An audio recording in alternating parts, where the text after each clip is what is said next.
రాఖీ పండగ పూట ఒక కుటుంబంలో తీవ్ర విషాదం నెలకొంది. ఆకతాయి వేధింపులకు ఒక అమ్మాయి బలైపోయింది. కొన ఊపిరితో కొట్టుమిట్టాడుతూ హాస్పిటల్ ఐసీయూ బెడ్ మీద నుంచి తమ్ముడికి రాఖీ కట్టి తనువు చాలించింది. గుండెల్ని పిండేసే ఈ ఘటన మహబూబాబాద్ జిల్లా నరసింహలపేట మండలంలోని ఒక తాండాలో జరిగింది.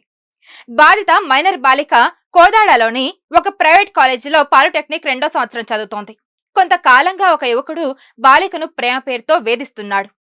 వేధింపులు తట్టుకోలేక 2 రోజుల క్రితం పురుగుల మందు తాగి బాలిక ఆత్మహత్యయత్నానికి పాల్పడింది.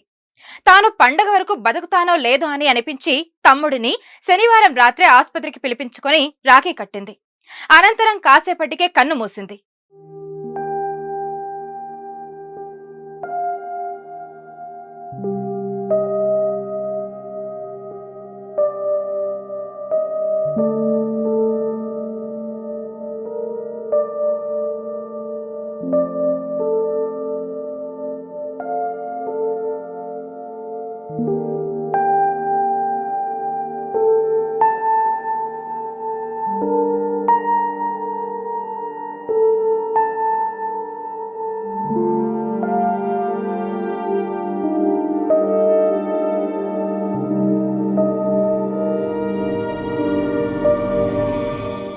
అసలైన తొలి వెలుగు.